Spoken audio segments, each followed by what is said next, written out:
Hello, my name is Benjamin Hart. I'm an American attorney and the Managing Director of Integrity Legal here in Bangkok, Thailand. As the title of this video suggests, we're discussing K-1 fiance visas. These are fiance visas for American citizens, fiancés of American citizens looking to travel to the United States. For those who are unaware, we've made a number of videos on this channel. Please feel free to go to our search function and look up just K-1 visa. You'll find a lot of information.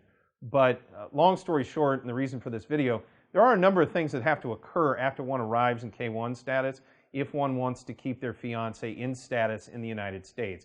We've done a number of videos on this, but most notably, you're looking at having to deal with what's called adjustment of status. So that means upon arrival, you need to go ahead, and get married if you're so inclined. And after getting married, you need to go ahead and file for adjustment of status to lawful permanent residence. This allows one's fiancé to remain in America, on a more permanent basis. Now, if you fail to do this, the fiancé needs to go ahead and leave the country within a 90-day period.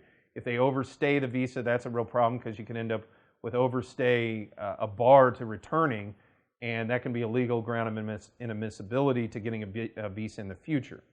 Now, the thing to also understand, a lot of people ask this, well, when I file for the adjustment to get her lawful permanent residence, what happens during the interim? Well, as long as that's pending, she's in status, or he or she are in status.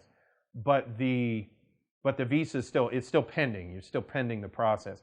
Other things some folks can do is possibly advance parole so that that person can go abroad while the case is processing, and also things like employment authorization. But long story short, a K-1 visa is really kind of a limited visa. Now, it's a benefit to many because it moves, in my opinion, far more quickly through the overall system to get the fiance in.